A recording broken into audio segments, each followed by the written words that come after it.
Hi friends, welcome to learn with SRG. അപ്പോൾ നമ്മളിന്ന് നോക്കാൻ പോകുന്നത് നമ്മുടെ Indian history, Delhi sultanate. Already നമ്മളതിൻ്റെ പാർട്ട് 1 സെഷൻ ചെയ്തതാണ്. നമ്മൾ നോക്കാൻ പോകുന്നത് അതിൻ്റെ പാർട്ട് 2 സെഷനാണ്. ഓക്കെ, അപ്പോൾ ലാസ്റ്റ് നമ്മൾ എവിടെ വരെ അത് പഠിച്ചു നിർത്തിയത്?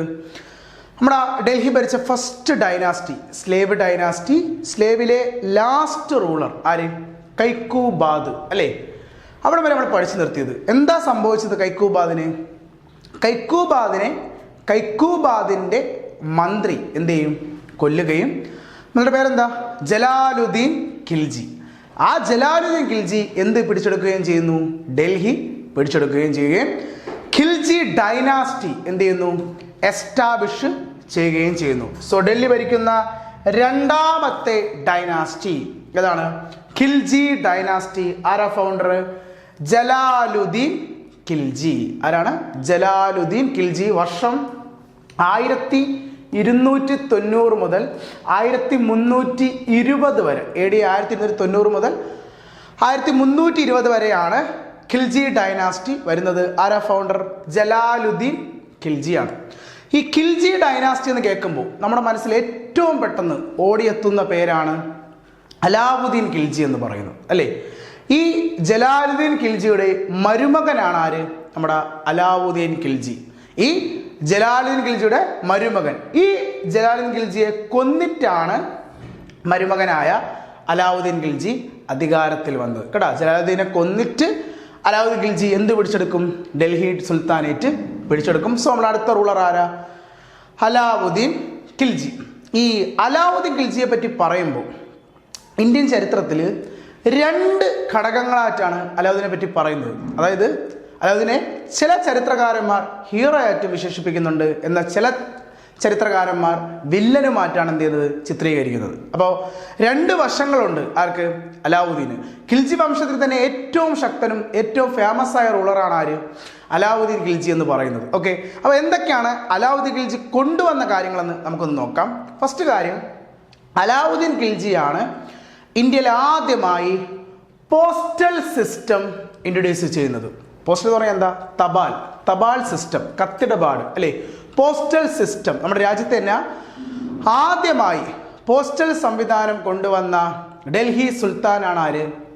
അലാവുദ്ദീൻ ഖിൽജി എന്ന് പറയുന്നത്. ഈ ഡൽഹി സുൽത്താൻമാരുടെ കാലഘട്ടത്തിൽ രാജകീയ കത്തിടപാടുകൾ മറ്റും നടത്തിയ ഡിപ്പാർട്ട്മെന്റിന്റെ പേരാണ് ദിവാൻ ഐ ഇൻഷാ എന്ന് പറയും കേട്ടാ. രാജകീയ കത്തിടപാടുകൾ, റോയൽ കറസ്പോണ്ടൻസ് എന്ന് പറയും കേട്ടാ. റോയൽ കറസ്പോണ്ടൻസ്, രാജകീയ കത്തിടപാടുകൾ മറ്റും നടത്തിയ ഡിപ്പാർട്ട്മെന്റിന്റെ പേരാണെന്ത്? ദിവാൻ ഐ ഇൻഷാ എന്ന് പറയും. എന്താണ്? ദിവാനെ ഇൻഷാ. നമ്മൾ നേരത്തെ മുമ്പ് ദിവാനെ ആരിസ് പഠിച്ചു. എന്ത് ഡിപ്പാർട്ട്മെന്റ് ആയിരുന്നു? Military department. അതുപോലെ റോയൽ കറസ്പോണ്ടൻസ്, രാജകീയ കത്തിടപാടുകൾ മറ്റും നടത്തുന്ന ഡിപ്പാർട്ട്മെന്റ് പേരാണ് ദിവാനെ ഇൻഷാ എന്ന് പറയുന്നത്. ഓക്കെ, ഇനി രണ്ടാമത് അലാവുദ്ദീൻ ഖിൽജി കൊണ്ടുവന്ന കാര്യം എന്ന് വെച്ചാൽ അലാവുദ്ദീൻ്റെ സമയത്ത് മാർക്കറ്റുകളിൽ, കമ്പോളങ്ങളിൽ, മാർക്കറ്റുകളിൽ പ്രൈസ് കൺട്രോളിങ്ങുമായി, വില നിയന്ത്രണവുമായും അതുപോലെ തൂക്കളവ്, വെയിറ്റേജുമായി ബന്ധപ്പെട്ട് ജനങ്ങൾക്ക് എന്തെങ്കിലും പരാതിപ്പെടണമെങ്കിൽ, എവിടെയാണ്? നമ്മൾ ഈ മാർക്കറ്റിലൊക്കെ പോകുമല്ലോ. മാർക്കറ്റിൽ പോകുമ്പോൾ സാധനങ്ങളൊക്കെ മേടിക്കുമ്പോൾ അതിന് ചിലപ്പോഴൊക്കെ വിലകളൊക്കെ കൂട്ടി മേടിക്കാറുണ്ട്, അല്ലെങ്കിൽ നമ്മൾ വാങ്ങുന്ന സാധനത്തെ കൃത്യമായ അളവോട് നമുക്ക് തരാറില്ല അല്ലേ? സോ ഇന്ന് നമുക്ക് അങ്ങനെ എന്തെങ്കിലും പരാതിപ്പെടാൻ കൺസ്യൂമർ കോടതിയുണ്ട് അല്ലേ? കൺസ്യൂമർ കോർട്ടുണ്ട്. അതുപോലെ അലാവുദ്ദീൻ്റെ സമയത്ത് ഈ പറഞ്ഞ വിഷയവുമായി എന്തെങ്കിലും ഒരു വിഷയം വന്നാൽ എല്ലാ മാർക്കറ്റിലും അലാവുദ്ദീൻ ഖിൽജി ഒരു ഡിപ്പാർട്ട്മെന്റ് സ്ഥാപിച്ചിട്ടുണ്ട്. ആ ഡിപ്പാർട്ട്മെന്റ് പേരാണ് ദിവാൻ ഐ റിയാസത്ത് എന്ന് പറയും. എന്ത് ഡിപ്പാർട്ട്മെന്റ് ആണ്? ദിവാൻ ഐ റിയാസത്ത് എന്ന് പറയും. എന്ത് ഡിപ്പാർട്ട്മെന്റ്? ദിവാൻ ഐ റിയാസത്ത് മാർക്കറ്റുകളിൽ പ്രൈസ് കൺട്രോളിങ്ങുമായി ബന്ധപ്പെട്ട് അലാവുദ്ദീൻ ഖിൽജി സ്ഥാപിച്ച ഡിപ്പാർട്ട്മെന്റ് ആണ് കേട്ടോ. ഇന്ത്യയിൽ ആദ്യമായി തന്നെ കമ്പോള പരിഷ്കരണ നിയന്ത്രണം കേട്ടോ, മാർക്കറ്റിൽ പ്രൈസ് കൺട്രോൾ ചെയ്ത് കൊണ്ടുവന്ന ഫസ്റ്റ് റൂളർ കൂടിയാണ് ഇന്ത്യയിൽ ആര്? അലാവുദ്ദീൻ ഖിൽജി എന്ന് പറയുന്നത്. ആ ഡിപ്പാർട്ട്മെന്റ് പേരാണ് ദിവാൻ ഐ റിയാസത്ത്. ഇതിന്റെ ഓഫീസർമാർ ഇപ്പൊ നേരത്തെ നമ്മൾ കണ്ടു, സൈനിക തലവന്മാരെ മമാലിക് പോലെ അല്ലെ, ആരിസിൽ. അതുപോലെ ദിവാൻ ഐ റിയാസിന്റെ ഓഫീസർമാരെ വിളിച്ചിരുന്ന പേരാണ് ഷഹന എന്ന് പറയും. എന്താണ്? ഷഹന കേട്ടാ. ഷഹന എന്ന് പറയുന്ന ഓഫീസർമാരെ ഇതിന്റെ ചുമതല നോക്കാൻ എന്ത് ചെയ്തിട്ടുണ്ട്? ഏൽപ്പിച്ചിട്ടുമുണ്ട്. ഓക്കെ, അതാണ് ദിവാൻ ഐ റിയാസത്ത്. ഓക്കെ, ഇനി മൂന്നാമത്തെ ഏറ്റവും പ്രധാനമാണ് അലാവുദ്ദീൻ ഖിൽജിയുടെ സൈന്യം എന്ന് എടുത്തു പറയണം. കണ്ടോ, നമ്മുടെ രാജ്യത്ത് ആദ്യമായി ഒരു പെർമനന്റ് സ്റ്റാൻഡിങ് ആർമി മെയിൻറ്റെയിൻ ചെയ്ത ഇന്ത്യയിലെ ആദ്യത്തെ റൂളറാണ് ആര്? അലാവുദ്ദീൻ ഖിൽജി. എന്താണ് ഈ പെർമനന്റ് സ്റ്റാൻഡിങ് ആർമി എന്നറിയോ? സ്ഥിരമായി ഒരു സൈന്യത്തെ നിലനിർത്തുക. അപ്പോൾ അതിനു മുമ്പുള്ള രാജാക്കന്മാർ എങ്ങനെയായിരുന്നു? നമുക്ക് ഇതിനുള്ള രാജാക്കന്മാർക്ക് സൈന്യമുണ്ട്, പക്ഷെ സൈന്യം ആരും എന്ത് ചെയ്യില്ല, സ്ഥിരമായി നിലനിർത്താറില്ല. കാരണം എന്താ അറിയാമോ? ചെലവാണ്, എക്സ്പെൻസ്. നമ്മൾ സ്ഥിരമായി നിലനിർത്തിയാൽ സൈന്യത്തിന് സ്ഥിരമായി നമ്മൾ എന്ത് കൊടുക്കണം?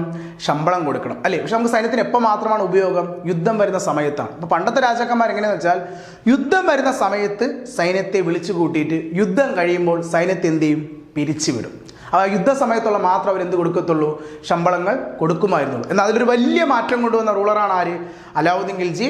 അലാവുദ്ദീൻ ഖിൽജി ഒരു പെർമനന്റ് സ്റ്റാൻഡിങ് ആർമി ഇന്ത്യയിൽ തന്നെ ആദ്യമായി നിലനിർത്തിയ റൂളറാണ് ആര്? അലാവുദ്ദീൻ ഖിൽജി എന്ന് പറയുന്നത്. ഖിൽജിയുടെ കൊട്ടാരത്തിൽ വളരെ ഫേമസ് ആയ ഒരു സൈനിക തലവൻ ജീവിച്ചിരുന്നു. അലാവുദ്ദീൻ്റെ സൈനികന്റെ പേരാണ് മാലിക് കഫൂർ. കേട്ടാ, അലാവുദ്ദീൻ്റെ മമാലിക്, അലാവുദ്ദീൻ്റെ സൈനിക തലവനാണ് ആര്? മാലിക് കഫൂർ എന്ന് പറയുന്നത്.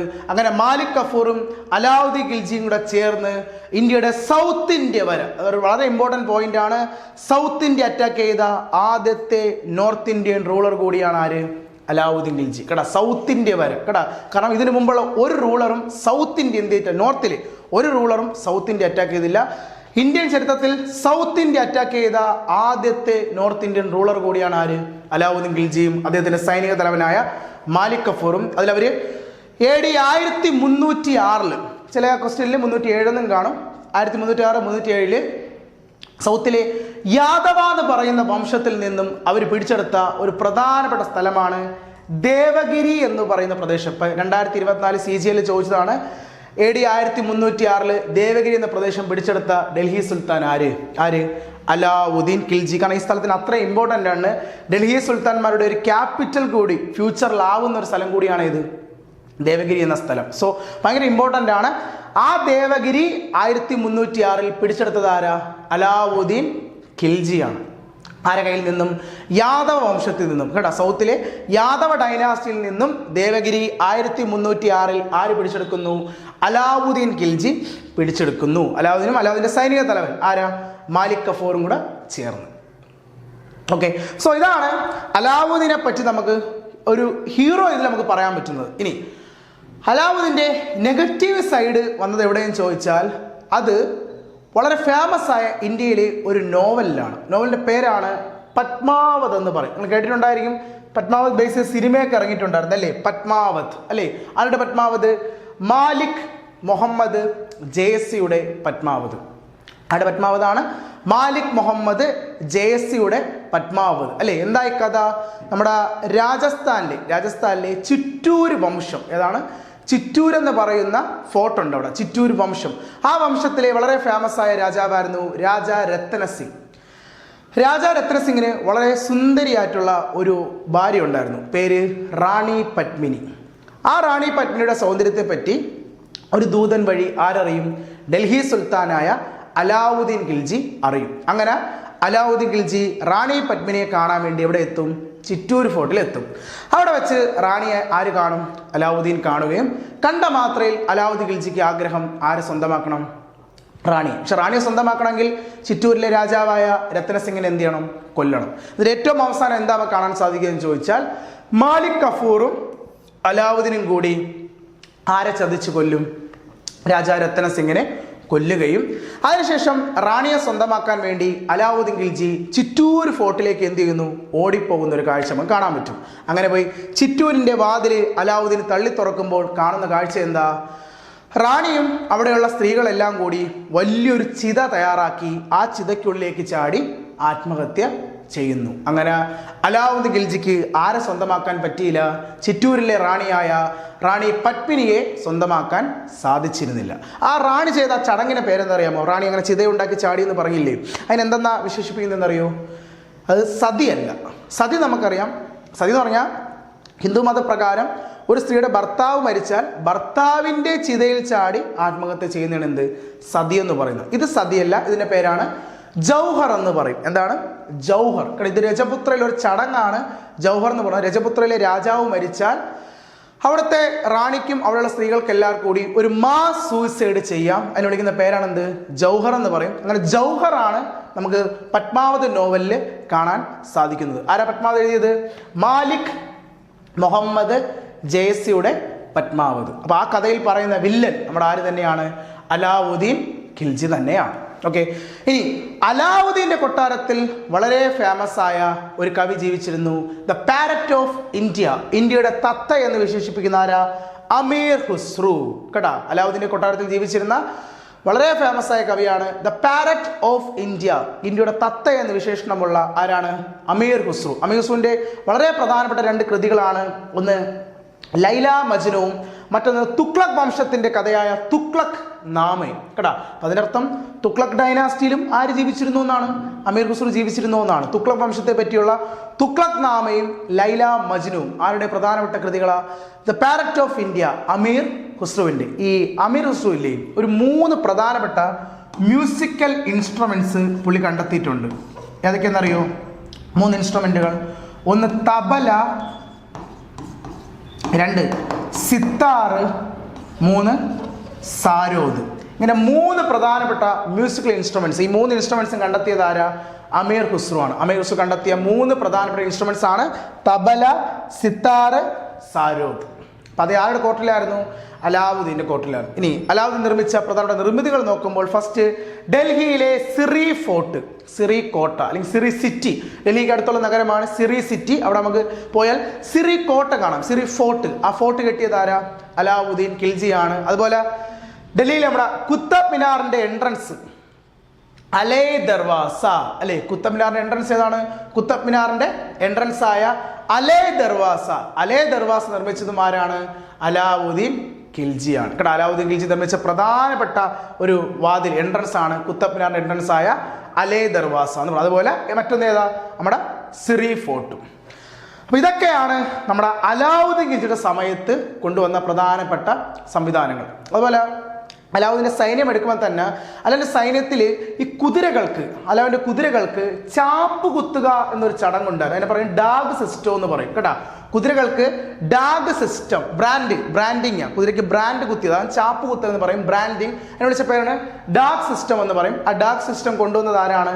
അലാവുദ്ദീൻ ഖിൽജിയാണ്. കേട്ടോ, കുതിരകൾക്ക് ബ്രാൻഡിങ് ആയ ഡാഗ് സിസ്റ്റം കൊണ്ടുവന്നത് ആരെന്ന് ചോദിച്ചാൽ ആരാണ്? അത് അലാവുദ്ദീൻ ഖിൽജിയാണ്. അപ്പൊ ഇതൊക്കെയാണ് നമുക്ക് അലാവുദ്ദീൻ ഖിൽജിയുമായി ബന്ധപ്പെട്ട എക്സാമിന് ചോദിക്കുന്ന പ്രധാനപ്പെട്ട പോയിന്റുകൾ. പക്ഷേ അലാവുദ്ദീൻ ഖിൽജിക്ക് ശേഷം പിന്നെ ഖിൽജി ഡൈനാസ്റ്റിയിൽ ഒരു ഫേമസ് ആയ റൂളർ ഇല്ലായിരുന്നു. അലാവുദ്ദീന് ശേഷം വന്ന ഏറ്റവും ഫേമസ് ആയ റൂളറാണ് മുബാറക് ഷാ ഖിൽജി എന്ന് പറയും. ആരാണ്? Last ruler. ഖിൽജി വംശത്തിലെ ലാസ്റ്റ് റൂളറാണ് ആര്? മുബാറക് ഷാ ഖിൽജി എന്ന് പറയുന്നത്. കേട്ടാ, ഈ മുബാറക് ഷായുടെ സ്വന്തം കൂട്ടുകാരൻ എന്ത് ചെയ്യും? കൊല്ലും. കൂട്ടുകാരന്റെ പേരാണ് ഖുസ്രു ഷാ എന്ന് പറയും. കേട്ടാ, മുബാറക് ഷാ ഖിൽജി ആര് കൊല്ലും? അയാളുടെ കൂട്ടുകാരന്റെ പേരെന്താ? ഖുസ്രു ഷാ എന്ന് പറയും. ഈ ഖുസ്രു ഷായെ തിരിച്ച് മുബാറക് ഷാ ഖിൽജിയുടെ മന്ത്രിയായ ഗിയാസുദ്ദീൻ തുഗ്ലക്ക് തിരിച്ചു കൊല്ലും. കേട്ടാ, അതായത് മുബാറക് ഷാ ഖിൽജി സുൽത്താൻ എന്ന സമയത്ത് മുബാറക്കിന്റെ മന്ത്രിയായിരുന്ന ആര്? ഗിയാസുദ്ദീൻ തുഗ്ലക്ക്. മുബാറക് ഷായെ അയാളുടെ കൂട്ടുകാരൻ എന്ത് ചെയ്യുന്നു? കൊല്ലുന്നു. കൂട്ടുകാരന്റെ പേരെന്താ? ഖുസ്രു ഷാ. തിരിച്ച് ഖുസ്രു ഷായെ ഇയാളുടെ മുബാറക് ഷായുടെ മന്ത്രിയായ ആര് കൊല്ലുന്നു? ഗിയാസുദ്ദീൻ തുഗ്ലക്ക് കൊല്ലുകയും ഗിയാസുദ്ദീൻ തുഗ്ലക്ക് ഡൽഹിയുടെ ആരായി മാറുകയും ചെയ്യുന്നു? അടുത്ത സുൽത്താനായി മാറുകയും ചെയ്യുന്നു. സോ അടുത്ത ഡൈനാസ്റ്റി ഗിയാസുദ്ദീൻ തുഗ്ലക്ക് ആകുമ്പോൾ ഡൈനാസ്റ്റി ഏതാ? തേർഡ് ഡൈനാസ്റ്റി ഏതാ?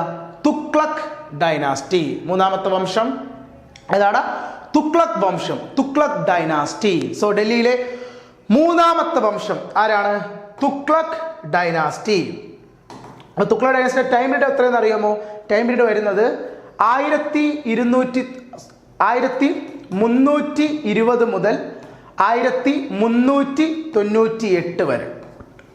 അതാണ് തുഗ്ലക് ഡൈനാസ്റ്റിയുടെ ടൈം പീരീഡ്. 1320 മുതൽ 1398 വരെയാണ്. ആരാ ഫൗണ്ടർ? ഗിയാസുദ്ദീൻ തുഗ്ലക് ആണ്. തുഗ്ലക് വംശം എന്ന് പറയുമ്പോൾ നമ്മുടെ മനസ്സിൽ ഏറ്റവും പെട്ടെന്ന് ഓടിയെത്തുന്ന പേര് അത് ഗിയാസുദ്ദീന്റെ പേരല്ല, അല്ലേ? ആരാ അത്? അത് മുഹമ്മദ് ബിൻ തുഗ്ലക് ആണ് അല്ലേ. തുഗ്ലക് വംശത്തിലെ ഏറ്റവും ഫേമസും ഏറ്റവും ശക്തനും ഏറ്റവും പണ്ഡിതനുമായ റൂളറാണ് ആര്? മുഹമ്മദ് ബിൻ തുഗ്ലക് എന്ന് പറയുമ്പോൾ കേട്ടെ, ഡൽഹി സുൽത്താനിൽ തന്നെ ഏറ്റവും പണ്ഡിതനായ ഏറ്റവും വിദ്യാഭ്യാസം ഉണ്ടായിരുന്ന റൂളറാണ് ആര്? മുഹമ്മദ് ബിൻ തുഗ്ലക് എന്ന് പറയുന്നത് നമ്മുടെ ഗിയാസുദ്ദീൻ്റെ ഫൗണ്ടറായ ഗിയാസുദ്ദീൻ്റെ മകനാണ് ആര്? മുഹമ്മദ് ബിൻ തുഗ്ലക് കേട്ടോ. ഏറ്റവും ശക്തനും ഏറ്റവും പണ്ഡിതനും. അപ്പോൾ ഇത്രയും വിദ്യാഭ്യാസമുള്ള അല്ലെങ്കിൽ ഇത്രയും പണ്ഡിതനായ മുഹമ്മദ് ബിൻ തുഗ്ലക്കിനെ ചരിത്രകാരന്മാർ എന്നും വിശേഷിപ്പിച്ചത് മറ്റൊരു പേരിലാണ്. എങ്ങനെയെന്നറിയാമോ? വൈസസ്റ്റ് ഫൂൾ എന്ന്. ബുദ്ധിമാനായ വിഡ്ഢി അല്ലേ, ഭയങ്കര ബുദ്ധിമാനാ. പക്ഷെ അദ്ദേഹത്തെ ചരിത്രകാരന്മാർ നൽകിയത് എങ്ങനെയാ? ബുദ്ധിമാനായ വിഡ്ഢി, ദ വൈസസ്റ്റ് ഫൂൾ അഥവാ പാഗൽ ബാദുഷ എന്നൊക്കെയാണ്, ഭ്രാന്തനായ റൂളർ എന്നൊക്കെയാണ് ചരിത്രകാരന്മാർ ആരെ വിശേഷിപ്പിച്ചത്? മുഹമ്മദ് ബിൻ തുഗ്ലക്കിനെ വിശേഷിപ്പിച്ചത്. എന്തുകൊണ്ടാണ് അറിയൂടാ? നിങ്ങൾ ചിലയിടത്തൊക്കെ ആരെങ്കിലും പുതുതായി എന്തെങ്കിലും കാര്യങ്ങൾ കൊണ്ടുവരുമ്പോൾ നമ്മൾ കേട്ടിട്ടുണ്ട് തുഗ്ലക് പരിഷ്കാരങ്ങൾ എന്ന് പറഞ്ഞ് അതിനെ പറയുന്നത് കേൾക്കാം. അതൊരു കളിയാക്കലാണ്. എന്തെന്ന് വെച്ചാൽ തുഗ്ലക് പരിഷ്കാരം എന്ന് പറഞ്ഞാൽ അവർ കൊണ്ടുവന്ന ആ പരിഷ്കാരം എന്ത് തന്നെയാണെങ്കിലും അതൊരു മണ്ടത്തരമാണ് അല്ലെങ്കിൽ ഒരു ഫെയിലിയർ എന്നാണ് അവരെന്ത് ചെയ്യുന്നത് അതിലൂടെ പറയുന്നത് കേട്ടോ. കാരണം തുഗ്ലക്കിൻ്റെ സമയത്ത് തുഗ്ലക് ഒരുപാട് പരിഷ്കാരങ്ങൾ കൊണ്ടുവന്നു. പക്ഷെ അദ്ദേഹം കൊണ്ടുവന്ന എല്ലാ പരിഷ്കാരങ്ങളും എന്തായിപ്പോയി? ഫെയിലിയർ ആയിപ്പോയി. അതിലേറ്റവും വലിയ മണ്ടത്തരം എന്താണെന്ന് ചോദിച്ചാൽ തുഗ്ലക്കിൻ്റെ സമയത്ത് തുഗ്ലക്ക് ക്യാപിറ്റലിനെ എന്ത് ചെയ്തു? ഒന്ന് ഷിഫ്റ്റ് ചെയ്തു. ക്യാപിറ്റലിനെ ഒന്ന് ഷിഫ്റ്റ് ചെയ്തു. എന്താ സംഭവിച്ചതെന്ന് വെച്ചാൽ തുഗ്ലക്ക് നോക്കിയപ്പോൾ നിലവിൽ ക്യാപിറ്റൽ എവിടെ ഇരിക്കുന്നത്? അങ്ങ് മുകളിൽ ഡൽഹിയിലാണ്. തുഗ്ലക്ക് നോക്കുമ്പം ഡൽഹിയുടെ ചുറ്റും നമ്മൾ നോക്കുമ്പോൾ കാണാം ഏതൊരു വശത്തു നിന്നും ആർക്ക് വേണമെങ്കിലും എപ്പോൾ വേണമെങ്കിലും വന്ന് ഡൽഹി എന്ത് ചെയ്യാം? അറ്റാക്ക് ചെയ്യാം. മംഗോളിയക്ക് വരാം, അഫ്ഗാനികൾക്ക് വരാം, ചൈനയ്ക്ക് വരാം, ആർക്ക് വേണമെങ്കിലും വന്ന് അറ്റാക്ക് ചെയ്യാം. അപ്പോൾ തുഗ്ലക്ക് നോക്കിയപ്പോൾ തുഗ്ലക്കിൻ്റെ വംശത്തിൻ്റെ ഏറ്റവും താഴത്തെ അറ്റം എന്ന് പറഞ്ഞാൽ നമ്മുടെ ഇന്നത്തെ തെലങ്കാന, മഹാരാഷ്ട്ര വരെയുണ്ട്. നമ്മൾ നേരത്തെ കണ്ടു ദേവഗിരിയൊക്കെ അലാവുദ്ദീൻ്റെ സമയത്തൊക്കെ പിടിച്ചെടുത്തതാണല്ലേ. അപ്പോൾ അവിടെയാണ് താഴെ അറ്റം. അപ്പോൾ ആ ക്യാപിറ്റലിനെ ഡൽഹിയിൽ നിന്നും ദേവഗിരിയിൽ അല്ലെങ്കിൽ ഈ പറഞ്ഞ സൗത്തിലേക്ക് കൊണ്ട് വെച്ചാൽ അഡ്വാൻറ്റേജ് എന്തെന്ന് വെച്ചാൽ താഴത്തെ 3 വശത്തും കടലാണ്. അപ്പോൾ താഴ്ന്ന ആരും വന്ന് എന്ത് ചെയ്യത്തില്ല? അറ്റാക്ക് ചെയ്യൂല. ഇനി മുകളിൽ നിന്ന് ആരെങ്കിലും അറ്റാക്ക് ചെയ്യാൻ വന്നാൽ തന്നെ എങ്ങനെ പോയാലും ഒരു 10,000-2,500 കിലോമീറ്റർ താണ്ടി വേണം എവിടെ വരാൻ? സൗത്തിൽ വരാൻ. അത്രയും ദൂരം വന്നൊന്നും പുറത്തുനിന്നും ആരും വന്ന് എന്ത് ചെയ്യത്തില്ല? അറ്റാക്ക് ചെയ്യത്തില്ല. ഇതാണ് ആര് ചിന്തിച്ചത്? മുഹമ്മദ് ബിൻ തുഗ്ലക്ക് ചിന്തിച്ചത്. അങ്ങനെ മുഹമ്മദ് ബിൻ തുഗ്ലക്ക് ഡൽഹിയിൽ നിന്നും ക്യാപിറ്റലിനെ നമ്മുടെ ദേവഗിരി, അതാണ് നമ്മൾ നേരത്തെ ദേവഗിരി പിടിച്ചെടുത്തത് ആരാ? 1306 അലാവുദ്ദീൻ ഖിൽജിയാണ് ഈ സ്ഥലം പിടിച്ചെടുത്തത്. ആരെന്ന്? യാദവ വംശത്തിൽ നിന്നും. ആ ദേവഗിരിയിലേക്ക് മുഹമ്മദ് ബിൻ തുഗ്ലക്ക് ക്യാപിറ്റൽ എന്ത് ചെയ്തു? ഷിഫ്റ്റ് ചെയ്തു. AD 1327 കേട്ടാ. AD 1327 തലസ്ഥാനത്തെ ഡൽഹിയിൽ നിന്നും എങ്ങോട്ടേക്ക്? ദേവഗിരിയിലേക്ക് ഷിഫ്റ്റ് ചെയ്തു. അന്ന് മുതൽ ദേവരുടെ പേര് ദൗലത്താബാദ് എന്ന് അറിയപ്പെടാൻ തുടങ്ങി. ദേവഗിരി ബിക്കം ദൗലത്താബാദ്. അപ്പോൾ പുതിയ ക്യാപിറ്റൽ, ഡൽഹി സുൽത്താൻമാരുടെ പുതിയ ക്യാപിറ്റലാണ് ഏത്? ദൗലത്താബാദ്. 1327 മുഹമ്മദ് ബിൻ തുഗ്ലക്ക് ക്യാപിറ്റൽ എന്ത് ചെയ്തു? ഷിഫ്റ്റ് ചെയ്തു. അപ്പോൾ സംഭവിച്ചതെന്ന് വെച്ചാൽ ഈ ഡൽഹിയും ദേവഗിരിയും തമ്മിൽ ഏകദേശം 10,500 പരം കിലോമീറ്റർ പരം വ്യത്യാസമുണ്ട് കേട്ടോ. അപ്പോൾ അവിടെയുള്ള ഡൽഹിയിലെ ജനങ്ങൾ ഇനി എല്ലാം കെട്ടിയെടുത്തുകൊണ്ട് എവിടെ പോകണം? ദേവഗിരിയിലേക്ക് യാത്ര ചെയ്യണം. അങ്ങനെ ഒരു 3-4 മാസത്തെ യാത്രയ്ക്കൊടുവിൽ ഡൽഹിയിൽ നിന്നും ജനങ്ങളെല്ലാം എവിടെ എത്തി? ദേവഗിരി എന്ന സ്ഥലത്തെത്തി. അപ്പോൾ ദേവഗിരി എന്ന സ്ഥലത്തിൽ വലിയൊരു പ്രശ്നമുണ്ടായിരുന്നു. എന്താ പ്രശ്നം എന്ന് വെച്ചാൽ ഈ ദേവഗിരി ഇരിക്കുന്നത് ഇന്നത്തെ നമ്മുടെ ഡെക്കാൻ പ്ലേറ്റുവിൻ്റെ ഒരു റീജിയൻ അല്ല. അപ്പോൾ ഡെക്കാൻ പ്ലേറ്റു റീജിയനിൽ ഏറ്റവും പ്രത്യേകത വെച്ചാൽ ഈ പ്രദേശത്ത് വലുതായി നദികളില്ലാത്ത പ്രദേശങ്ങളാണ്. അത് മാത്രമല്ല, രണ്ടാമത്തെ കാര്യം എന്ന് പറയുമ്പോൾ ഈ പ്രദേശത്ത് വേനൽക്കാലത്ത് എന്ത് ലഭിക്കൂല? മഴ ലഭിക്കില്ലായിരുന്നു. അപ്പോൾ ഈ ജനങ്ങളെല്ലാം കൂടെ അവിടെ എത്തിപ്പെട്ടത് വേനൽക്കാലത്താണ്. അപ്പോൾ പ്രശ്നം എന്താണെന്ന് വെച്ചാൽ ഈ 4 മാസത്തെ കാലയളവിൽ ജനങ്ങളുടെ കയ്യിലുണ്ടായിരുന്ന ഭക്ഷ്യസാധനം എല്ലാം തീർന്നുപോയി. ഇനി അവർക്ക് എന്തെങ്കിലും കൃഷി ചെയ്യണമെങ്കിൽ ദേവഗിരിയിൽ വേണം എന്ത് ചെയ്യാൻ? കൃഷി ചെയ്യാൻ. പക്ഷേ ദേവഗിരിയിൽ ഏറ്റവും വലിയ പ്രശ്നം എന്ന് വെച്ചാൽ വേനൽക്കാലത്ത് ദേവഗിരിയിൽ എന്തില്ല? വെള്ളമില്ല. അപ്പോൾ ജനങ്ങൾ പൂർണ്ണമായും പെട്ടുപോയി. കാരണം വെള്ളമുണ്ടെങ്കിൽ അവർക്ക് എന്ത് ചെയ്യാൻ പറ്റൂ? കൃഷി ചെയ്യാൻ പറ്റൂ. അപ്പോൾ ജനങ്ങൾ എന്തിലായി? പട്ടിണിയിലാവുകയും പട്ടിണി കിടന്ന ആളുകൾ മരിക്കാൻ തുടങ്ങുകയും ചെയ്തു. അപ്പോൾ ഇത് തുഗ്ലക്ക് നോക്കിയപ്പോൾ എന്താ? ഒന്നും തന്നെ ചെയ്യാൻ സാധിക്കില്ല. കാരണം നാച്ചുറലി പരമായുള്ള കാര്യമാണല്ലേ. സോ തുഗ്ലക്കിന് മനസ്സിലായി ഇനി ഇവിടെ വെച്ചുകൊണ്ടിരുന്നാൽ ആളുകൾ ഒരുപാട് എന്ത് ചെയ്യും? മരിച്ചു പോകും. സോ തുഗ്ലക്ക് അടുത്ത നിമിഷം ഒരു തീരുമാനം കൊണ്ടുവന്നു. ക്യാപിറ്റലിനെ ഒന്നുകൂടി മാറ്റുന്നു. അത് വേറെ എവിടേക്കും അല്ല മാറ്റുന്നത്, ബാക്ക് ടു ഡൽഹി. ഇവിടെ തന്നെ തിരിച്ചു കൊണ്ടുപോയി. തിരിച്ച് ഡൽഹിയിലേക്ക് തന്നെ ക്യാപിറ്റലിനെ ആര് മാറ്റി? മുഹമ്മദ് ബിൻ തുഗ്ലക്ക് ചേഞ്ച് ചെയ്തു കേട്ടോ. അപ്പോൾ കണ്ട, അപ്പോൾ അതിനർത്ഥം തിരിച്ച് വീണ്ടും ഡൽഹിയിലേക്ക് പോകുക എന്ന് പറയുമ്പോൾ ഇതേ ജനങ്ങൾ തിരിച്ച് വീണ്ടും ഇനി എവിടെ പോകണം? ഇതേ 1500 കിലോമീറ്ററോളം താണ്ടി എവിടെ പോകണം? ഡൽഹിയിൽ പോകണം. അങ്ങനെ ജനങ്ങൾ വേറെ വഴിയില്ല, ജനങ്ങൾ എന്ത് ചെയ്തു? തിരിച്ച് ഡൽഹിയിൽ തന്നെ പോയി. പക്ഷേ ഈ യാത്രയിൽ ഒരുപാട് ആൾക്കാർ പട്ടിണി കിടന്ന് എന്ത് ചെയ്തു? മരിച്ചുപോയി. അത് നിങ്ങൾ ആക്കണം, ഇങ്ങോട്ടൊരു 4 മാസം അങ്ങോട്ടൊരു 4 മാസം, 7-8 മാസത്തെ കണ്ടിന്യൂസ് യാത്ര. ഇത് ഒരുപാട് ആൾക്കാർ എന്ത് ചെയ്തു? തളർത്തുകയും ഒരുപാട് ആൾക്കാരും അവശരായി മരിച്ചു പോവുകയും ചെയ്തു. അങ്ങനെ ഏറ്റവും ഒടുവിൽ തിരിച്ചവിടെ എത്തി, ഡൽഹിയിലെത്തി. ഇതാണ് മുഹമ്മദ് ബിൻ തുഗ്ലക്ക് ചെയ്ത ഏറ്റവും വലിയ മണ്ടത്തരം കേട്ടോ. കാരണം ആ സ്ഥലത്തെ പറ്റി പഠിക്കാതെ ആ സ്ഥലത്തേക്ക് എന്തിനു ചേഞ്ച് ചെയ്തത്? ക്യാപിറ്റലിനെ ഷിഫ്റ്റ് ചെയ്ത്. അങ്ങനെ തിരിച്ചെവിടെ എത്തി? ഡൽഹിയിലെത്തി. അപ്പോൾ തിരിച്ച് ഡൽഹിയിൽ എത്തിയപ്പോഴേക്കും ഈ 7 മാസം തുഗ്ലക്ക് ടാക്സ് ഒന്നും പിരിച്ചില്ലായിരുന്നു. അപ്പോൾ തുഗ്ലക്കിൻ്റെ ഖജനാവ് എന്തായി? കാലിയായി. അപ്പോഴാണ് തുഗ്ലക്ക് അടുത്ത രണ്ടാമതൊരു മണ്ടത്തരം കാണിച്ചത്. എന്തറിയാമോ? എന്തായാലും ഖജനാവ് ഒന്ന് ഫിൽ ചെയ്യണം പെട്ടെന്ന്. അപ്പോൾ എന്ത് ചെയ്യണം? നികുതി കൂട്ടണം. പക്ഷെ തുഗ്ലക്ക് എല്ലാവരുടെയും നികുതി കൂട്ടിയില്ല. ഒരു പർട്ടിക്കുലർ ലാൻഡിൽ മാത്രം കൃഷി ചെയ്യുന്നതിൻ്റെ ടാക്സ് എന്ത് ചെയ്തു? ഡബിൾ ആക്കി. ഏത് ലാൻഡ് അറിയോ? ഡോബ് എന്ന് പറയും കേട്ടാ. Raise the amount of tax in Doab. എന്താണ് ഈ ഡോബ് എന്നറിയോ? ഡോബ് ലാൻഡ് എന്നറിയുമോ? ഡോബ് ലാൻഡ് എന്ന് വെച്ചാൽ ഇപ്പം ഇതൊരു നദി, രണ്ട് നദി. ഈ 2 നദികൾക്കിടയിലുള്ള ഈ ഒരു കരയെ വിളിക്കുന്ന പേരാണ് ഡോബ് എന്ന് പറഞ്ഞാൽ എന്താ? A land in between 2 river. 2 നദികൾക്ക് ഇടയിൽ സ്ഥിതി ചെയ്യുന്ന കരകളെ വിളിക്കുന്ന പേരാണ് എന്ത്? ഡോബ്. ഡോബ് ഭയങ്കര വിലയാണ്, ഭയങ്കര റേറ്റുള്ള സ്ഥലമാണ് ഡോബ്. കാരണം എന്താ? നമുക്കറിയാം, നദികളുടെ കരയാണ് വളരെ ബലഭൂഷ്ടിയായ അലൂവിയൽ സോയിലുകൾ കിട്ടുന്നത് അല്ലേ. നമ്മുടെ രാജ്യത്ത് ഏറ്റവും കൂടുതൽ കൃഷിക്ക് എടുക്കുന്ന മണ്ണാണ് ആര്? അലൂവിയൽ എക്കൽ മണ്ണെന്ന് പറയും അല്ലേ. അത് നോർമലി നമ്മൾ കാണുന്നത് നദികളുടെ കരയിലാണ്. കാരണം റിവറിന്റെ ഡെപ്പോസിഷൻസ് കാരണമാണ് അലൂവിയൽ സോയിൽ ഫോം ചെയ്യുന്നത്. ഇവിടെ നമ്മൾ നോക്കുമ്പോൾ ഒരു നദിയല്ല, 2 നദിയുടെ അലൂവിയൽ ഡെപ്പോസിഷനാണ് പറഞ്ഞത് അല്ലേ. ഡോബിൽ നമ്മൾ നോക്കുമ്പോൾ എത്രയാണ്? 2 നദിയാണ് എന്ന് പറഞ്ഞാൽ നോർമലി ഉള്ള സ്ഥലത്തേക്കാളും ഡബിൾ പ്രോഫിറ്റ് നമുക്ക് എവിടെ കൃഷി ചെയ്താൽ കിട്ടും? ഡോബ് ലാൻഡിൽ കൃഷി ചെയ്താൽ പറ്റും. അപ്പോൾ ആ ഡോബിൽ കൃഷി ചെയ്യുന്ന ആൾക്കാർക്ക് എന്ത് കൂട്ടി? ടാക്സ് ഡബിളാക്കി. അപ്പോൾ എന്ത് പറ്റിയെന്ന് വെച്ചാൽ ഡോബിൽ കൃഷി ചെയ്യുന്ന ആൾക്കാർ അവിടെ കൃഷി ചെയ്യാതെയായി. കാരണം ഡോബിൽ അവർ കൃഷി ചെയ്ത് അവർക്ക് നഷ്ടമാണ്. അപ്പം ഡോബിൽ കൃഷി ചെയ്യുന്ന ആൾക്കാരോട് എന്ത് നിർത്തിവെച്ചു? കൃഷി നിർത്തിവെച്ചു. ഇത് കാർഷികമായി മുഹമ്മദ് തുഗ്ലക്കിനെ വല്ലാതെ എന്ത് ചെയ്തു? ബുദ്ധിമുട്ടിലാക്കി. കാരണം അവർ കൃഷി ചെയ്ത, കാരണം അവരവിടെ നോർമലി അവിടെ കൃഷി ചെയ്യുമ്പോൾ ഡബിൾ പ്രോഫിറ്റാണ് കിട്ടുന്നത്. പക്ഷേ അവരുടെ കൃഷി നിർത്തിവെച്ചപ്പോൾ തുഗ്ലക്കിന് എന്തായി? വലിയൊരു പണിയായി. എന്ന് പറഞ്ഞാൽ കർഷകർ പൂർണ്ണമായി ആർക്കെതിരായി? തുഗ്ലക്കിനെതിരായി. അപ്പോൾ തുഗ്ലക്ക് എന്ത് ചെയ്യുന്നറിയാമോ? ഇനിയിപ്പോൾ കർഷകർ എന്തായാലും കയ്യിലെടുത്തേ പറ്റൂ.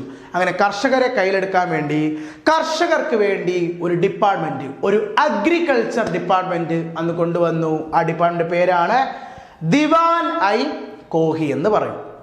അതാണ് ദിവാൻ ഐ കോഹി. ഇപ്പോൾ 2024 CGL ചോദിച്ച ചോദ്യമാണ്. ദിവാൻ ഐ കോഹി എന്ന് പറയുന്ന അഗ്രികൾച്ചർ ഡിപ്പാർട്ട്മെന്റ് കൊണ്ടുവന്ന ഡൽഹി സുൽത്താൻ ആര്? മുഹമ്മദ് ബിൻ തുഗ്ലക്ക്. നമ്മൾ ഓർത്താൽ മതി, കർഷകർക്ക് പണി കൊടുത്ത സുൽത്താനാണ് ആര്? മുഹമ്മദ് ബിൻ തുഗ്ലക്ക്. കർഷകരെ കൊണ്ട് അങ്ങോട്ടും ഇങ്ങോട്ടും ഓട്ടിപ്പിച്ചു. അവസാനം തിരിച്ചു വന്നപ്പോൾ ടാക്സ് എന്ത് ചെയ്ത് കൊടുത്തു? ഡബിൾ ചെയ്ത് കൊടുത്തു. അപ്പോൾ അവരെ കയ്യിലെടുക്കാൻ വേണ്ടി അദ്ദേഹം കൊണ്ടുവന്ന ഡിപ്പാർട്ട്മെന്റ് ആണ്, അടുത്ത ഡിപ്പാർട്ട്മെന്റ് ആണ് ദിവാൻ ഐ കോഹി. ആരാ സ്ഥാപിച്ചത്? ദിവാൻ ഐ കോഹി സ്ഥാപിച്ചത് മുഹമ്മദ് ബിൻ തുഗ്ലക്ക് ആണ്. മുഹമ്മദ് ബിൻ തുഗ്ലക്ക് സ്ഥാപിച്ച അഗ്രികൾച്ചർ ഡിപ്പാർട്ട്മെന്റ് ആണ് ഇത് ദിവാൻ ഐ കോഹി. അങ്ങനെ ആ ഡിപ്പാർട്ട്മെന്റിൽ കൂടെ കർഷകർക്ക് അഗ്രികൾച്ചർ ലോൺ വരെ ആര് നൽകി? മുഹമ്മദ് ബിൻ തുഗ്ലക്ക്. അപ്പോൾ കർഷകർ ഹാപ്പിയായി. കാരണം അവർക്ക് ആ ഒരു സഹായമായിരുന്നു ആവശ്യം. ആ സഹായമായി കാർഷിക ലോൺ. ഇപ്പോൾ ഇന്ത്യൻ ചരിത്രത്തിൽ തന്നെ അഗ്രികൾച്ചർ ലോണുകൾ കൊടുത്ത ഒരു ഡൽഹി സുൽത്താൻ കൂടിയാണ് ആര്?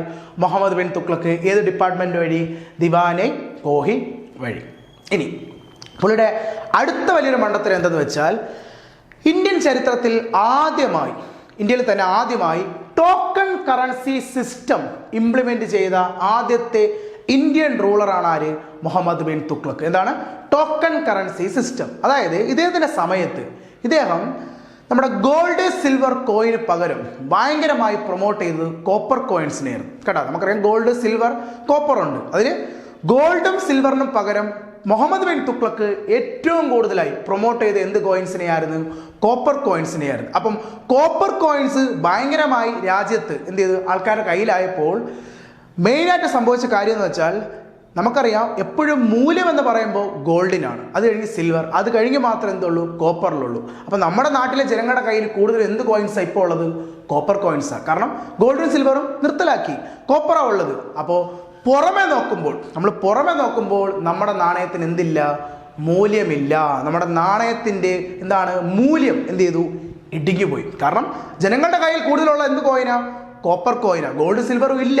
അപ്പൊ നമ്മുടെ നാണയത്തിന്റെ മൂല്യം പുറമെ എന്ത് ചെയ്തു, ഭയങ്കരമായി ഇടുങ്ങിപ്പോയി, മൂല്യം ഇടുങ്ങിപ്പോയി. ആര് കാരണം? മുഹമ്മദ് ബിൻ തുഗ്ലക്ക് കാരണം. അപ്പൊ ഇന്ത്യയിൽ ആദ്യമായി ടോക്കൺ കറൻസി സിസ്റ്റം കൊണ്ടുവന്നതും ആരെന്ന് ചോദിച്ചാൽ അല്ലെങ്കിൽ കോപ്പർ കോയിൻസ് ഇതിനുള്ളിൽ പ്രൊമോട്ട് ചെയ്ത ഡൽഹി സുൽത്താൻ ആരെന്ന് ചോദിച്ചാൽ ആരാണത്? മുഹമ്മദ് ബിൻ തുഗ്ലക്കാണ്. അങ്ങനെ തുഗ്ലക്ക് ചെയ്ത ഈ കാര്യങ്ങളെല്ലാം വെച്ചുകൊണ്ട് ഇന്ത്യയിലേക്ക് ആ സമയത്ത് വന്ന ഒരു ട്രാവലർ ഒരു ബുക്ക് എഴുതിയിട്ടുണ്ട്. ഈ മുഹമ്മദ് ബിൻ തുഗ്ലക്കിന്റെ ഈ പറയുന്ന മണ്ടത്തരവും കാര്യങ്ങളൊക്കെ വെച്ചുകൊണ്ട് അന്നൊരു സഞ്ചാരി ഇന്ത്യയിലേക്ക് വരികയും ആ സഞ്ചാരി എഴുതിയ ഒരു പ്രധാനപ്പെട്ട ബുക്കാണ് കിതാബ് ഉൽ രഹല എന്ന് പറയുന്ന ബുക്ക്. ഏത് ബുക്കാണ്? കിതാബ് ഉൽ രഹല. ആരാ എഴുതിയത്? ദ മൊറോക്കൻ സഞ്ചാരിയായ ഇബൻ ബത്തൂത്ത. ആഫ്രിക്കയിലെ മൊറോക്ക എന്ന രാജ്യത്തിലെ ട്രാവലറാണ് ആര്? Ibn Battuta. അപ്പൊ ഇബൻ ബത്തൂത്ത വന്നത് ഏത് ഡൽഹി സുൽത്താന്റെ സമയത്താ? മുഹമ്മദ് ബിൻ തുഗ്ലക്കിന്റെ സമയത്താണ്. മുഹമ്മദ് ബിൻ തുഗ്ലക്കിന്റെ സമയത്താണ് ഇബൻ ബത്തൂത്ത ഇന്ത്യയിൽ വരികയും അതുമായി ബന്ധപ്പെട്ട് അദ്ദേഹം തുഗ്ലക്കുമായി ബന്ധപ്പെട്ട് എഴുതിയ ബുക്കാണ് കിതാബ് ഉൽ രഹല എന്ന് പറയുന്ന ബുക്ക്. നമ്മൾ ഇതുപോലെ നേരത്തെ ഒരു ബുക്ക് പഠിച്ചിട്ടുണ്ട്, കിതാബുൽ ഹിന്ദ്. അതാരുടെ ബുക്കായിരുന്നു? അൽബറുണി അല്ലേ? നമ്മുടെ മഹ്മൂദ് ഗസനിയുടെ കവിയായ അൽബറുണിയുടെ ബുക്കായിരുന്നു ഏത്? കിതാബുൽ ഹിന്ദ്. ഇതേത് ബുക്കാ? കിതാബുൽ രഹല. ആരാ എഴുതിയത്? ഇബൻ ബത്തൂത്ത. Okay, next. അങ്ങനെ മുഹമ്മദ് ബിൻ തുഗ്ലക്കിന് ശേഷം അടുത്ത് മുഹമ്മദ് ബിന്റെ കസിനായ ഫിറോസ് ഷാ തുഗ്ലക്ക് എന്തിൽ വരും? അധികാരത്തിൽ വരും. സോ അടുത്ത റൂളർ ആരാടാ? ഫിറോസ് ഷാ തുഗ്ലക്ക്, മുഹമ്മദ് ബിന്റെ കസിന. ഈ ഫിറോഷയുടെ സമയത്താണ് നമ്മുടെ രാജ്യത്ത് ഏറ്റവും കൂടുതൽ കനാൽ സംവിധാനങ്ങൾ ഇൻട്രൊഡ്യൂസ് ചെയ്തത്. കേട്ടോ, ഇന്ത്യയിൽ ഏറ്റവും കൂടുതൽ കനാൽ സിസ്റ്റംസ് കൊണ്ടുവന്ന ഡൽഹിയിലെ സുൽത്താനാണ് ആര്? ഫിറോസ് ഷാ തുഗ്ലക്ക് എന്ന് പറയുമ്പോൾ. കാരണം വെച്ചാൽ ഇതേ സമയത്ത് ഭയങ്കരമായി എന്ത് വന്നു, ഈ നമുക്ക് നേരത്തെ മുഹമ്മദ് ബിൻ തുഗ്ലക്കിന്റെ സമയത്ത് കനാൽ സംവിധാനം ഇല്ലാത്തതിൻ്റെ ഒരു പ്രശ്നമാണ് നമ്മൾ കണ്ടതല്ലേ? കനാൽ സംവിധാനം ഇല്ലാത്തതിൻ്റെ പ്രശ്നം നമ്മൾ കണ്ടതാണല്ലേ? അപ്പം അതുകൊണ്ട് തന്നെ ഫിറോസ് ഷാ തുഗ്ലക്കിന്റെ സമയത്ത് ഇന്ത്യയിലെ പല സ്ഥലങ്ങളിലും അദ്ദേഹം എന്തുണ്ടാക്കി? കനാലുകൾ നിർമ്മിക്കുകയും ധാരാളമായി കനാലുകൾ വന്നത് ആടെ സമയത്താണ്, ഫിറോസ് ഷാ തുഗ്ലക്കിന്റെ കാലഘട്ടത്തിലാണ് വന്നത്. ഇനി ഫിറോസ് ഷാ തുഗ്ലക്ക് അദ്ദേഹത്തിന്റെ സമയത്ത് കൊണ്ടുവന്ന 4 പ്രധാനപ്പെട്ട ടാക്സുകളാണ്. ഒന്ന് ജസിയ, ഒന്ന് ഗാരജ്, ഒന്ന് സക്കാത്ത്, ഒന്ന് ഗംസ്. 4 നികുതികൾ. കേട്ടോ, 4 പ്രധാനപ്പെട്ട നികുതികൾ ആര് കൊണ്ടുവന്നു? ഫിറോസ് ഷാ തുഗ്ലക്ക് കൊണ്ടുവന്നു. ഏതൊക്കെയാണ് 4 എണ്ണം? ജസിയ. എന്താണെന്നറിയോ ജസിയ? ജസിയ എന്താന്ന് വെച്ചാൽ ഫിറോസ് ഷാ തുഗ്ലക്ക് കൊണ്ടുവന്ന ഒരു റിലീജിയസ് ടാക്സ് ആണ്. ആക്ച്വലി ഈ ജസിയ എന്നുള്ള നികുതി നേരത്തെ തന്നെ ഉണ്ടായിരുന്നു ഡൽഹി സുൽത്താൻ. അതായത് കുത്തുബുദ്ദീൻ ഐബക്കിന്റെ സമയം തൊട്ടേ ജസിയ എന്ന് പറയുന്ന ഒരു ടാക്സ് ഉണ്ടായിരുന്നു. പക്ഷേ അന്ന് അതൊരു ലാൻഡ് ടാക്സ് ആയിരുന്നു. തുടക്കത്തിൽ ജസിയ എന്തായിരുന്നു? ഒരു ലാൻഡ് ടാക്സാണ്. ആരുടെ സമയം തൊട്ടേ? കുത്തുബുദ്ദീൻ ഐബക്കിന്റെ സമയം തൊട്ട്. പക്ഷേ ഫിറോസ് ഷാ തുഗ്ലക്ക് എന്ത് ചെയ്തെന്ന് വെച്ചാൽ ഫിറോസ് ഷാ തുഗ്ലക്ക് പുതിയൊരു ലാൻഡ് ടാക്സ് എന്ത് ചെയ്തു? ഇൻട്രൊഡ്യൂസ് ചെയ്തു. അതിന്റെ പേരാണ് ഗാരജ്. ഗാരജ് എന്നൊരു പുതിയ ലാൻഡ് ടാക്സ് കൊണ്ടുവരികയും ജസിയയെ ഒരു മതനികുതിയായി, ഒരു റിലീജിയസ് ടാക്സ് ആക്കി എന്ത് ചെയ്തു? മാറ്റുകയും ചെയ്തു. കേട്ടാ, അതും ഏത് മതക്കാരെന്നറിയോ? നോൺ മുസ്ലിംസ് ആണ് ഇത് അടയ്ക്കേണ്ടത്. നോൺ മുസ്ലിം എന്ന് പറയുമ്പോൾ ആരാണ്? ഹിന്ദുക്കളാണ്. മെയിൻലി ഹിന്ദുക്കൾ. എന്തിനെന്നറിയാമോ ഹിന്ദുക്കൾ അടയ്ക്കേണ്ടത്? വർഷിപ്പ് ചെയ്യാൻ. നമുക്ക് അമ്പലങ്ങളിൽ മറ്റും നമ്മളെ കയറ്റി വിടണമെങ്കിൽ, അമ്പലങ്ങളിൽ പോയി നമുക്ക് വർഷിപ്പ് ചെയ്യണമെങ്കിൽ നമുക്ക് സുൽത്താന് ജസിയ എന്ന് പറയുന്ന നികുതി അടച്ചാൽ മാത്രമേ നമ്മളെ അമ്പലത്തിനുള്ളിൽ എന്ത് ചെയ്തു? കയറ്റി വിടുകയുള്ളൂ. സോ ആ ജസിയ എന്ന് പറയുന്ന നികുതി കൊണ്ടുവന്നത് ആരാണ്? നമ്മുടെ ഫിറോസ് ഷാ തുഗ്ലക്കാണ്. എന്നിട്ട് പുതിയൊരു ലാൻഡ് ടാക്സും കൊണ്ടുവന്നു. അതിനെ വിളിച്ച പേരെന്താ? ഗാരജ്. ഇനി 3ാമത്തെ ടാക്സ്, ഇതും ഒരു റിലീജിയസ് ടാക്സ് ആണ്. അതിന്റെ പേരാണ് സക്കാത്ത് എന്ന് പറയും. സക്കാത്ത്. അപ്പൊ സക്കാത്ത് നമ്മൾ കേട്ടിട്ടുണ്ട്, നിലവിൽ ഇപ്പോഴും നമ്മൾ കേൾക്കാറുണ്ട്. സക്കാത്ത് കൊടുക്കുന്ന ആരാ? മുസ്ലിംസ് ആണ് അല്ലേ? മുസ്ലിംസ് കൊടുക്കുന്ന ഒരു നികുതിയാണ് ഇത് സക്കാത്ത് എന്ന് പറയുന്ന നികുതി. ഇനി 4ാമത്തെ നികുതി എന്ന് വെച്ചാൽ നാലാമത്തെ ഒരു വാർ ടാക്സ് ആണ്. റിലീജിയസ് അല്ല, ഒരു വാർ ടാക്സ്, ഒരു യുദ്ധ നികുതിയാണ്. ഒരു വാർ ടാക്സ് ആണ് ഇത് ഗംസ് എന്ന് പറയുന്ന ഒരു യുദ്ധ നികുതി, വാർ ടാക്സ്. ആര് കൊണ്ടുവന്നു? ഫിറോസ് ഷാ തുഗ്ലക്ക്. ഇത് ആക്ച്വലി ഇത് ജനങ്ങളല്ല അടയ്ക്കേണ്ടത്. ഇത് നമ്മൾ നേരത്തെ പറഞ്ഞു, സുൽത്താന്റെ കീഴിൽ കുറെ ഗവർണർമാരില്ലേ? ഈ ഗവർണർമാർക്കും സ്വന്തമായിട്ട് സൈന്യമുണ്ട്. അപ്പോൾ അവരെന്താ വെച്ചാൽ അവരെ സൈന്യം വെച്ച് അടുത്തടുത്ത കുഞ്ഞു രാജ്യങ്ങളൊക്കെ അവരെന്ത് ചെയ്യും? അറ്റാക്ക് ചെയ്യും. എന്നിട്ട് അവിടുത്തെ സാധനങ്ങളൊക്കെ അവരെന്ത് ചെയ്യും? ലൂട്ട് ചെയ്യും. ആ ലൂട്ട് ചെയ്യുന്നതിൻ്റെ ഒരു പങ്ക് സുൽത്താൻ അവരെന്തായി കൊടുക്കണം? ഗവർണർമാർ ടാക്സ് ആയി കൊടുക്കണം. ആ ടാക്സിനെ വിളിച്ച പേരാണെന്ത്? ഗംസ് എന്ന് പറയുന്ന ടാക്സ്. അതാണ് വാർ ടാക്സ് എന്ന് പറയുന്നത്. അങ്ങനെ 4 നികുതി ആരുടെ സമയത്ത് കൊണ്ടുവന്നു? ഫിറോസ് ഷാ തുഗ്ലക്കിന്റെ കാലഘട്ടത്തിൽ ഇന്ത്യയിൽ കൊണ്ടുവന്നു. ഏതൊക്കെയാണ്? ഗാരജ് എന്ന ലാൻഡ് ടാക്സ്, 2 റിലീജിയസ് ജസിയയും സക്കാത്തും. സക്കാത്ത് മുസ്ലിംസിന്, നോൺ മുസ്ലിംസിന് കൊണ്ടുവന്ന ടാക്സ് ആണ് ഇത്. വർഷിപ്പ് ടാക്സ് ആണ് ഇത്. ജസിയ എന്ന് പറയുന്ന നികുതി. ജസിയ ഭയങ്കര ഇമ്പോർട്ടൻ്റ് ആണ്. കാരണം ഈ 4 ടാക്സിൽ ഏറ്റവും ഹെവി ടാക്സ് ആണ് ഏത്? ജസിയ എന്ന് പറയുന്നത്. ജസിയ ഒരു ഭയങ്കരമായ, കേട്ടോ, ആരും തന്നെ അടയ്ക്കാൻ സാധിക്കാത്ത ഒരു ടാക്സ് ആയിരുന്നു ഏത്? ജസിയ ടാക്സ് എന്ന് പറയുന്നത്. കാരണം നമുക്ക് മുഗൾ ഡൈനാസ്റ്റി വരുമ്പോൾ അത് മനസ്സിലാവും എന്തുകൊണ്ട് ജസിയ ആർക്കും തന്നെ അടയ്ക്കാൻ സാധിച്ചിരുന്നില്ല. അതെന്ന് വെച്ചാൽ ഏറ്റവും ഭീകരമായൊരു ടാക്സ്, ഏറ്റവും ഹെവി ടാക്സ് ആയിരുന്നു ഏത്? ഇതിൽ ജസിയ എന്ന് പറയുന്ന ഈ ഒരു റിലീജിയസ് ടാക്സ്. അത് കൊണ്ടുവന്ന ആരാണ്? ഫിറോസ് ഷാ തുഗ്ലക്കാണ്. ഇനി ഫിറോസ് ഷാ തുഗ്ലക്കിന്റെ സമയത്ത് വിധവകളായ സ്ത്രീകൾക്കും അതുപോലെ തന്നെ കുട്ടികൾക്കുമൊക്കെ ചാരിറ്റി കാര്യങ്ങൾ നോക്കാൻ വേണ്ടി ഫിറോസ് ഷാ തുഗ്ലക്ക് ഒരു ഡിപ്പാർട്ട്മെന്റ് കൊണ്ടുവന്നു. ആ ഡിപ്പാർട്ട്മെന്റിന്റെ പേരാണ് ദിവാനെ ഖൈറാത്ത് എന്ന് പറയും. എന്താണ്? ദിവാനെ ഖൈറാത്ത്. എന്തിനു വേണ്ടിയാണ്? Support orphans and widows. ചാരിറ്റിയാണ്, അല്ലേ? വിധവകൾക്കും അതുപോലെ തന്നെ ഓർഫൻസിനും, കേട്ടോ, അനാഥരായ കുട്ടികളുടെയും കാര്യങ്ങൾ മറ്റും നോക്കാൻ വേണ്ടി ഫിറോസ് ഷാ തുഗ്ലക്ക് കൊണ്ടുവന്ന ഒരു സ്ഥാപനം, ഒരു ഡിപ്പാർട്ട്മെന്റ് ആണ് ദിവാനെ ഖൈറാത്ത് എന്ന് പറയും. നമ്മൾ പഠിക്കുന്ന അടുത്ത ഡിപ്പാർട്ട്മെന്റ് ആണ്, അല്ലേ? ദിവാനെ ആരിസ്, അല്ലേ? ഗിയാസുദ്ദീൻ ബാൽബന്റ്, അല്ലേ? ഇൻഷാ പോസ്റ്റൽ, അല്ലേ? പോസ്റ്റൽ നമ്മുടെ റോയൽ കറസ്പോണ്ടൻസ്, രാജകീയ കത്തിടപാടുകൾ. ഇൻഷാ റിയാസത്ത്, മാർക്കറ്റിൽ പ്രൈസ് കൺട്രോളിങ്. റിയാസത്ത് കോഹി, കുറച്ചു മുമ്പ് കോഹി ഏതാ? കൃഷി. മുഹമ്മദ് തുഗ്ലക്കിന്റെ കോഹി, അഗ്രികൾച്ചർ, കൃഷി. അതുപോലെ അടുത്തത് ദിവാനെ ഖൈറാത്ത്. ആരാ ദിവാനെ ഖൈറാത്ത് കൊണ്ടുവന്നത്? ഫിറോസ് ഷാ തുഗ്ലക്കാണ്. ആരാണ്? ഫിറോസ് ഷാ തുഗ്ലക്ക്. ഇനി ഈ ഫിറോസ് ഷാ തുഗ്ലക്കിന്റെ കാലഘട്ടത്തിൽ വളരെ ഫേമസ് ആയ ഒരു കവി ജീവിച്ചിരുന്നു. കവിയുടെ പേരാണ് ബരണി എന്ന് പറയും. എന്താണ്? ബരണി. ആരാണ്? ബരണി. ബരണി എഴുതിയ ബുക്കിന്റെ പേരാണ് താരിഖ് ഐ ഫിറോസ് ഷാ ഷാഹി എന്ന് പറയും. ഏതാണ്? താരിഖ് ഐ ഫിറോസ് ഷാഹി. താരിഖ് ഐ ഫിറോസ് ഷാഹി എന്ന ബുക്ക് എഴുതിയത് ആരും ചോദിച്ചാൽ ആരാണ്? ബരണി. ബരണിയുടെ താരിഖ് ഐ ഫിറോസ് ഷാ ഷാഹി. അപ്പൊ ആ ബരണി ആരുടെ കൊട്ടാരത്തിൽ ജീവിച്ചിരുന്ന? ബരാനി ആരുടെ കൊട്ടാരത്തിലാടാ? ഫിറോസ് ഷാ തുഗ്ലക്കിന്റെ കൊട്ടാരത്തിൽ ജീവിച്ചിരുന്ന കവിയായിരുന്ന ആര്? ബരണി. ഓക്കെ. ഇനി ഈ വംശത്തിലെ ലാസ്റ്റ് റൂളർ, നമുക്ക് പഠിക്കേണ്ട ഈ വംശത്തിലെ ലാസ്റ്റ് റൂളറാണ് ആരെന്നറിയൂടാ? Last ruler Nasiruddin Muhammad Tughlaq. ഈ നസ്രുദ്ദീൻ മുഹമ്മദ് തുഗ്ലക്ക് ഈ വംശം ഭരിക്കുന്ന ആ സമയത്താണ് നമ്മുടെ തിമുറിന്റെ ഇന്ത്യയിലേക്കുള്ള കടന്നുവരവ്. AD 1398 തിമുർ എവിടെ എത്തുന്നത്? ഇന്ത്യയിൽ എത്തുന്നത്, കേട്ടോ. നമ്മുടെ ചെങ്കിസ് ഖാന് ശേഷം ലോകം കണ്ട ഏറ്റവും ശക്തനായ റൂളറായിരുന്ന ആര്? തിമുർ. തിമുർ ഇന്ത്യയിൽ വന്ന വർഷം AD 1398 ഡൽഹി സുൽത്താനായ നസ്രുദ്ദീൻ മുഹമ്മദ് തുഗ്ലക്കുമായി എന്ത് ചെയ്യും? യുദ്ധം ചെയ്യുകയും ആ യുദ്ധത്തിൽ നസ്രുദ്ദീൻ മുഹമ്മദ് തുഗ്ലക്ക് കൊല്ലപ്പെടുകയും തിമുർ ഡൽഹി എന്ത് ചെയ്യുന്നു? പിടിച്ചെടുക്കുകയും ചെയ്യുന്നു. അപ്പൊ ഏത് വർഷമാണ് ഡൽഹി തിമുർ പിടിച്ചെടുത്തത്? 1398. ആരെ തോൽപ്പിച്ചുകൊണ്ട്? തുഗ്ലക്കിലെ ലാസ്റ്റ് റൂളർ നസ്രുദ്ദീൻ മുഹമ്മദ് തുഗ്ലക്കിനെ തോൽപ്പിച്ചുകൊണ്ട്. അങ്ങനെ 397 വംശം അവസാനിക്കും. തുഗ്ലക് ഡൈനാസ്റ്റി അവസാനിക്കും. ആരാ തുഗ്ലക്കിന്റെ പ്രദേശം പിടിച്ചെടുത്തത്? തിമുറാണ്. പക്ഷേ ഇന്ത്യ ഭരിച്ച റൂളറിൽ ആരില്ല? തിമുറില്ല. എന്താ സംഭവിച്ചെന്നറിയോ?